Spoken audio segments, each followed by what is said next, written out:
Hey Airmen and potential airmen.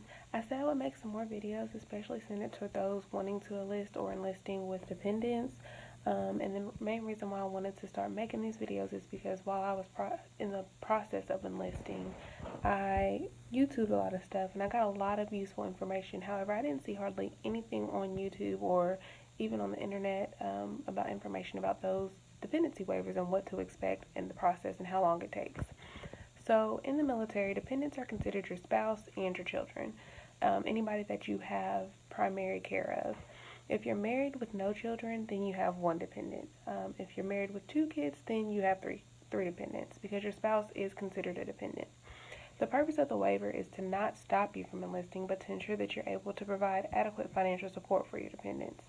So every branch of every branch of the military handles dependency waivers differently. For the Army, if you have two or more dependents, in addition to the spouse, you'll need a waiver.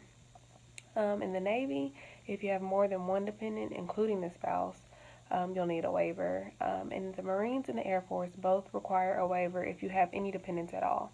The Air Force, however, they'll do additional financial eligibility to make sure that you're financially able to provide for your family. So if you're wanting to enlist with children or dependents at all, what you need to do is first gather your documents before meeting with the recruiter. I also went ahead and pulled my credit report because they do the financial check. So I went to free credit report. I googled free credit report, and I think it's freeannualcreditreport.com. You can get a free credit report, and once I got that, I looked on the credit report to anything that I had. I disputed any inaccurate information, and I paid off any collections that I might have. So when my recruiter pulled my credit, I wouldn't have any outstanding balances on there. And you want to gather all your original documents. So you'll need the birth certificates, social security cards, marriage license, IDs, and your transcripts if you have any college credit, but your high school transcripts, you'll need the originals of everything.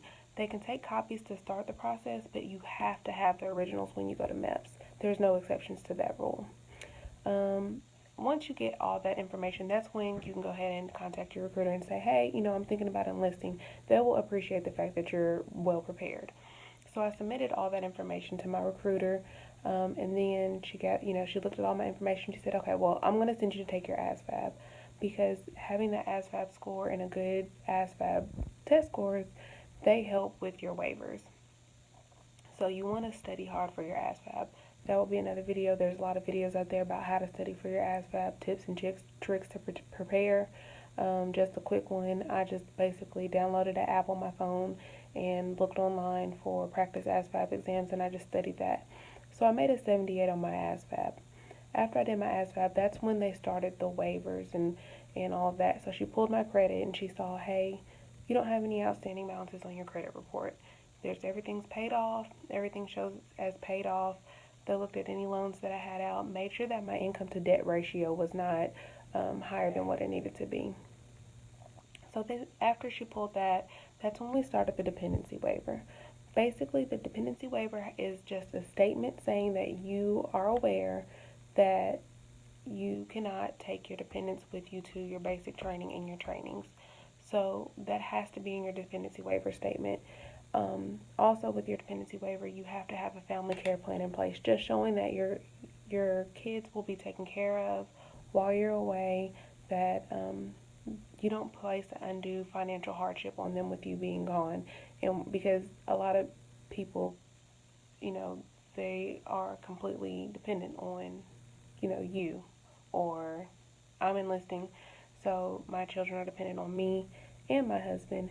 However, me leaving, that's one income that's gone, although I'm getting paid, and I can set up accounts and everything for them while I'm away, but I'm not there to handle that business. So I just have to show that me leaving would not cause a hardship.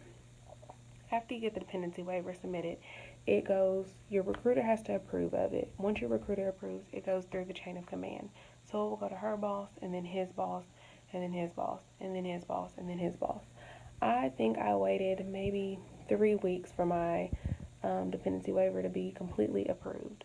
It went to the commander, the squadron commander, and then I think it was something called group. Now you have to forgive me because I don't know all the technical names and terms. I'm still learning all that, and I'll plan to learn it soon. I'll be able to update this video later with more adequate information with all the proper word knowledge and correct names and titles. But after my dependency waiver was approved, I was able to go to maps and process and do the physical and everything like that, and that will be another video.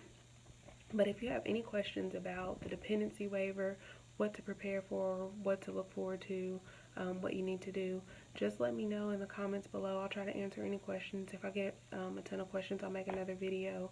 But that's just like a very quick rundown on dependency waivers in the Air Force.